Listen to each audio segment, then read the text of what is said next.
Rio de Janeiro में मैं अपने होटल में पहुंच गया हूँ। एक हैपन हुआ है, चले मैंने कहा वो एक्सपीरियंस भी आपके साथ शेयर किया जाए और आपको बताया जाए कि जब आपने किसी कंट्री में जाना है तो वही होटल बुकिंग कैसी होनी चाहिए आपके पास। बहुत अहम टॉपिक है। और सबसे पहले मैं आपको बताता चलूँ कि जी मैंने जो मेरे साथ हैपन हुआ, मैंने एक होटल बुक किया था ऑनलाइन।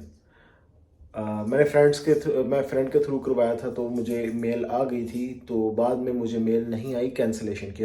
रियो द जनेरो में कोपाकबाना में मैंने किया था, होटल कोपाकबाना बीच के पास। तो जो होटल था वो अनफॉर्चुनेटली तौर पर कैंसिल हुआ, जिसकी मुझे ना मेल आई है ना मेरे फ्रेंड ने बताया। मे बी उसको भी ना गई हो, आई डोंट नो। खैर अगर कोई ऐसा हैपन होता तो वो मुझे फ़ौरन इन्फॉर्म करता। मैंने पेड नहीं किया था, मैंने पे एट प्रॉपर्टी कर लिया था, जो मेरी सबसे बड़ी मिस्टेक थी, क्योंकि मैंने एक दिन के लिए आना था इधर, एक दो दिन के लिए। तो मैंने जब होटल पहुंचा, उन्होंने कहा आपका होटल कैंसिल हो चुका हुआ है। मैंने कहा चलें ठीक है, आप मुझे नया दे दें रूम। तो कहते हैं जी हमारे पास रूम अवेलेबल ही कोई नहीं है। तो सम टाइम इस तरह की चीज़ें हो जाती हैं। फिर उन्होंने कहा आप ऑनलाइन चेक कर लें कोई दूसरा होटल। और उसके बाद तकरीबन रात के 8 बज रहे थे। तो मैंने इसके सराउंडिंग एरिया में जितने होटल्स से सब चेक किए, कोई भी रूम अवेलेबल नहीं था।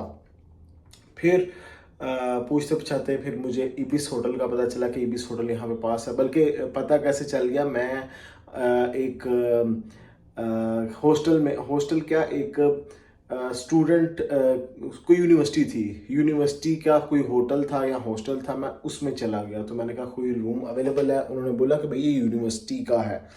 तो जैसे मैं वहाँ से बाहर निकला हूँ तो सामने जो था इबिस होटल था। तो मैंने कहा इबिस होटल अक्सर अवेलेबिलिटी यहाँ पे रहती है। थोड़ा सा एक्सपेंसिव ज़रूर होता है, लेकिन फिर ये था कि मैंने इबिस होटल करवाया। अभी मैं अपने इबिस होटल में हूँ। चले मैं इबिस होटल जो रूम है उसका भी मैं रिव्यू दे दूँ कैसा होटल है ये। और पर नाइट 550 रील्स, यानी कि 400 तक, 400 दिरहम तक का ये होटल है। मुझे 550 का पड़ा है। मैं लेकिन शुक्र ये करता हूँ होटल मिल गया था मुझे। चले अब मैं आपको होटल दिखाता चलूँ कैसा रूम। इसलिए मैं ट्रैवलर हजरात से अक्सर बोलता हूँ कि जब आपने किसी कंट्री में जाना है तो आपने होटल बुकिंग कंफर्म करके जानी है।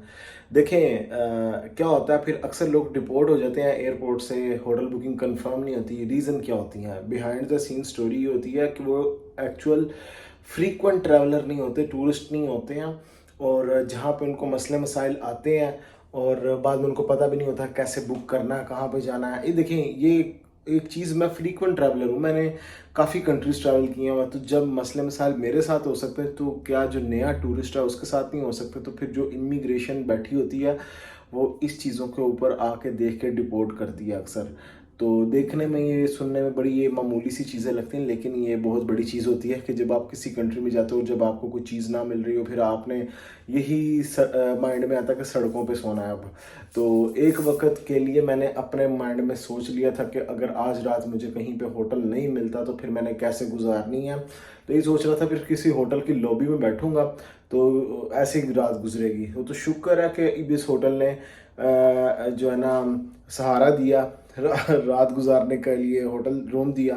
तो आपसे भी यही रिक्वेस्ट है जितने भी व्यूवर्स हैं कि जब आपने किसी कंट्री में जाना है तो भाई होटल बुकिंग कंफर्म करनी है, पैसे पेड करने हैं, पे एट प्रॉपर्टी को ना रखा करें। जो फ्रीक्वेंट ट्रैवलर्स होते हैं तो वो मैनेज कर लेते हैं। तो आपके लिए यही है कि पे एट प्रॉपर्टी मत करें, पे एडवांस।